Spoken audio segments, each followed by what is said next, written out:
di diri manusianya, faqad arafa rabbahu, maka akan mengenal Tuhannya setelah ia mengenal siapa kedudukan dirinya di hatinya. Bila manusia kedudukannya sudah tahu bahwa diri manusia itu hanyalah makhluk yang tak bisa menyebut dirinya sebagai makhluk bila tak ada uripe Allah. Anda bisa berkata, aku makhluk, Tuhanku hanya Allah. Kan karena ada hidupnya Allah di situ. Bila Anda jadi mayat, apa Anda bisa menyebut bahwa Anda makhluk? Bila Anda tak ada, apa bisa Anda menyebut bahwa diri Anda adalah manusia? Apalagi menyebutkan yang lain-lainnya, yang biliunan nama itu. Jadi sebenarnya yang laisa kamitslihi syai'un, yang tidak seperti apa-apa dan yang tidak seperti siapa-siapa, itu hakikatnya ya diri manusianya. Ketika diri manusia masih merasa sebagai apa-apa dan sebagai siapa-siapa, maka Allah akan didudukkan kepada hal yang tak dapat disebut-sebut. Makanya manusia pada bingung dalam mencari Tuhannya. Karena syarat untuk menyembah, karena syarat untuk masuk agama Allah, yakni agama yang rahmatan lil alamin, agama yang selamat, agama yang pasrah, ya wajib toh kita ketemu dengan Tuhan yang kita sembah. Kalau kita tidak pernah bertemu dengan siapa Tuhan yang kita sembah, berarti kita belum bertuhan. Kita bertuhan hanya kata-kata pengakuan kita sendiri. Kalau sudah bertuhan, tapi di dalam hati kita selama ini kita sembunyi dari keateisan diri kita sendiri dari manusia lain. Agar manusia lain mengakui bahwa diri kita sudah beragama, mengakui bahwa diri kita sudah bertuhan, tapi di dalam hati kita bersembunyi dengan agama dan bertuhan itu sendiri dari manusia. Karena diri kita lah yang lebih tahu daripada orang lain tentang diri kita sendiri. Jadi kalau sudah dibacakan kitab sucinya seperti ini, takkan bisa mengelak siapapun manusianya, apapun agamanya, tak akan bisa mengelak apapun alirannya. Bila sudah dibacakan kitab yang sesungguhnya yang ada di dalam dadanya, maka manusianya tak sanggup mengelak. Karena memang benar manusia selama ini telah ingkar dari Tuhannya. Jadi dosa yang tak pernah diampuni oleh Allah adalah ketika Allah goib bagimu. Selamanya Allah tak berlaku apa-apa bagimu. Allah tak berstatus apa-apa bagimu. Apalagi kau pertuhankan wong goib. Inilah dosa yang terbesar yang selama ini kita tidak menyadari. Kita mensekutukan Allah dengan diri kita sendiri di hati kita. Kita mensekutukan wujudullah dengan wujud diri manusia kita sendiri di hati kita. Kita mensekutukan hidupnya Allah dengan hidup manusia kita sendiri di hati kita. Kita mensekutukan kekuasaan Allah dengan kuasa diri kita sendiri di hati kita. Inilah dosa yang tak pernah diampuni oleh Allah. Bagaimana mungkin Anda bisa mengaku ibadah? Bagaimana mungkin Anda bisa mengaku sudah bisa sholat, wong Anda tidak nyembah Allah di dalamnya, kecuali menyembah hawa nafsu Anda sendiri. Sholat dan ibadah Anda hanyalah untuk pemuas hawa nafsu saja selama ini. Inilah kebingungan-kebingungan manusia dalam rangka mencari Tuhannya. Memang sangat pelik, sangat sulit. Karena itu diibaratkan rambut dibelah 7 dan tajamnya 1000 pedang. Saking amat sulitnya untuk bertemu dengan Tuhan yang menciptakan diri kita. Alhamdulillahirabbil alamin. Jadi syarat mutlak untuk bertemu Allah, untuk bertemu Sang Pencipta, apa syaratnya? Syaratnya taubatlah dari dirimu yang menjadi Tuhan selama ini. Taubatlah kepada dirimu yang menjadi penguasa di dalam hatimu selama ini. Taubatlah dari hidupmu yang merasa kau akui hidup ini hidup pribadimu. Taubat dengan persembahkan kembali bahwa hidup ini hanyalah hidup Tuhanmu yang menciptakan kamu. Jadi meskipun Anda tidak membaca istighfar, tapi Anda menyadari status masing-masing diri Anda yang hanya sebagai makhluk. Anda kembali rela dan ridho kepada Tuhan Anda yang berkuasa atas apa-apa dan yang berkuasa atas siapa-siapa. Maka itulah yang dikatakan taubatan nasuha. Baru itu dinamakan mu'allaf. Jadi masuk agama Allah dengan hati yang rela dan ridho. Karena iman itu adanya di hati, perkara hati. Iman dan kufur perkara hati, yang tahu ya masing-masing hati kita sendiri, kita ini kufur atau muslim. Ya, jadi caranya ceklah hati kita masing-masing. Apakah Allah masih gaib bagi diri Anda?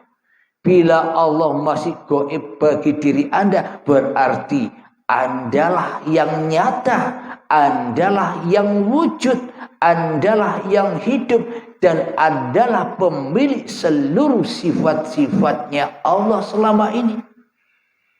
Semua sifatnya Allah otomatis teraku-akui oleh hawa nafsu Anda. Kasih dan sayang Anda aku-akui sifat Anda. Dermawan maha pemberi Anda aku-akui sifat Anda. Garang Anda aku-akui sifat Anda. Dikira Allah tidak bisa garang.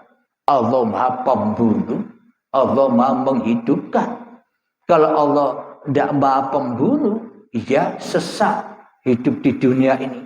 Orang-orang tidak mati. Akhirnya manusianya padat. Makanya itu ya Allah yang membunuh dan Allah yang menghidupkan. Allah yang sabar, Allah yang keras. Maknanya siapa pelaku di balik semua itu? Uribe Allah. Itulah pangkal puncak-puncaknya. Allah itu ya hidup inilah Allah. Bila Allah sudah nyata bagi manusianya, otomatis manusianya harus nyingkir jadi Tuhan. Libur saja. Maknanya manusianya taubat. Sudah menjadi makhluk yang hanya diperankan oleh Tuhannya. Makhluk yang hanya dirasuli oleh Tuhannya. Makhluk yang hanya diutus, disuruh, dijadikan khalifah, pengganti, wakil Tuhannya. Jadi wakil saja. Jangan jadi ketua. Selama ini kan manusianya disuruh jadi wakil, malah ngaku-ngaku jadi ketua. Allahnya dijadikan wakil. Allahnya dijadikan tumbal butuh. Kalau doa saja butuh Allah. Ya Allah minta ini, minta itu. Dikira Allah ini jongos kita selama ini. Iya kan? Seolah-olah Allah ini pembantu kita selama ini. Inilah iman kita yang selama ini terbalik-balik dari iman yang dibawa oleh para nabi dan para rasul. Hati kita lebih mentauhidkan hawa nafsu kita sendiri daripada mentauhidkan Tuhan yang telah menciptakan kita. Bagaimana mungkin kita bisa mentauhidkan Allah bila Allahnya gaib? Bagaimana mungkin kita mempertuhankan Allah ketika Tuhannya masih tak ada bagi diri kita di hati kita? Ya semuanya hanyalah teori saja, omong kosong, kadhib, bohong agamanya. Alhamdulillahirabbil alamin. Jadi kita selama ini bukan masuk agamanya Allah, tapi masuk agamanya hawa nafsu, agamanya iblis dan setan yang berbagai macam-macam nama-namanya. Selama di dalam hati kita manusianya yang jadi Tuhan, manusianya yang merasa ada, manusianya yang merasa wujud, maka tersesatlah jalan kita menuju Allah.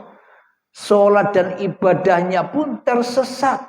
Apapun agama Anda, apapun aliran Anda, apa yang Anda lakukan, semuanya bakal tersesat bila Allah belum nyata bagi kita. Jadi kalau ingin menyembah Allah, nyatakanlah dulu Allah di dalam hati kita, baru bisa nyembah. Kalau Allahnya gaib, bagaimana mungkin kita bisa nyembah? Otomatis kita menyembah diri kita sendiri. Akhirnya banggalah diri kita. Akhirnya merasa mulialah diri kita. Akhirnya merasa ma'rifatlah diri kita. Disiksalah kita dengan rasa-rasa kita sendiri. Kenapa? Karena bagaimana mungkin Allah bisa merasakan apa-apa wong Allah gaib.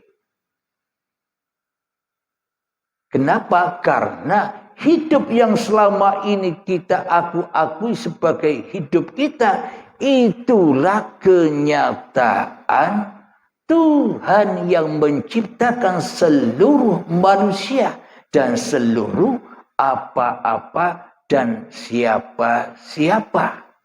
Kalau tidak ada uripe Allah, Anda bisa menyaksikan apa? Jadi apapun yang Anda saksikan di alam semesta ini, kan karena ada hidup, ada uripe Allah. Jadi lebih nyata mana? Jadi lebih wujud mana antara hidup dan segala sesuatu ini? Jadi lebih nyata mana? Hidup dengan wujud. Sedangkan di dalam ajaran kita selama ini, yang pertama wujud. Kalau tidak ada wujud, tidak ada hidup. Katanya begitu. Akan tetapi, bila tak ada hidup, apakah Anda bisa menyaksikan wujud diri Anda? Dengan hiduplah kita bisa menyaksikan wujud diri manusia kita. Dengan hiduplah kita bisa menyaksikan wujud diri keluarga kita. Dengan hiduplah kita bisa menyaksikan wujudnya tumbuh-tumbuhan. Dengan hiduplah kita bisa menyaksikan wujud hayawan. Dengan hiduplah kita bisa menyaksikan wujud alam semesta ini. Jadi lebih dahulu mana antara hidup dan wujud? Nah, Jelas sudah ayat Allah, Allahu la ilaha illa huwal hayyul qayyum. Allah tiada Tuhan yang berhak disembah. Dialah hidup yang kekal, lagi terus menerus menghidupi ciptaannya. Jadi di sini bukan Allah yang wujud, Allah yang hidup. Dengan hiduplah terwujudlah segala ciptaan-ciptaannya. Jadi jangan dilihat apa yang diciptakannya, lihatlah siapa yang mewujudkannya. Agar tidak salah alamat. Maknanya ketika Anda melihat segala sesuatu, maka carilah sumber dari mana segala sesuatu itu wujud. Dari mana segala sesuatu itu tercipta. Kalau Anda ada hidup, apa Anda bisa menyaksikan segala sesuatu itu? Nah, berarti lebih mana yang kita pandang dan saksikan? Hidup atau segala yang diwujudkan? Nah, kalau kita masih melihat segala yang diwujudkan lebih nyata di dalam hati kita, selamanya uripe Allah bakal goib. Tidak nyata bagi kita. Kalah dengan yang diciptakan, kalah dengan diri kita, kalah dengan segala sesuatu yang nampak bagi kita.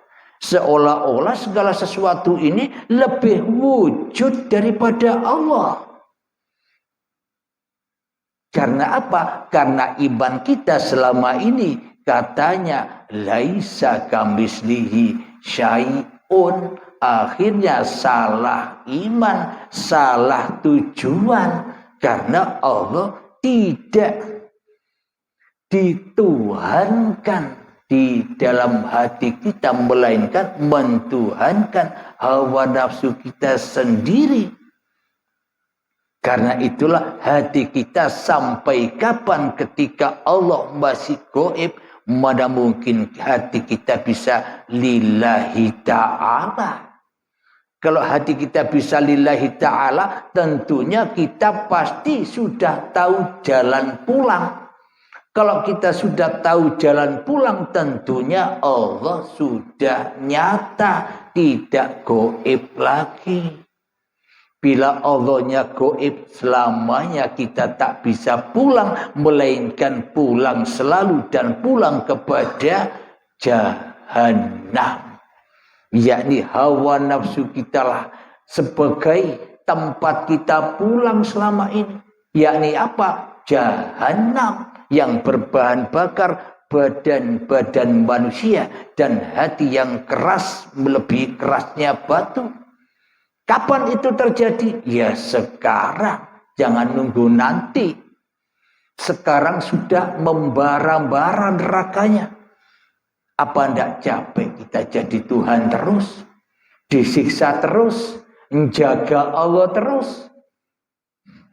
Tidak capek jaga Allah. Masa Allah dijaga? Masa kue yang kita buat, masa makanan yang kita buat bisa menjaga kita? Mestinya kita yang jaga makanan kita.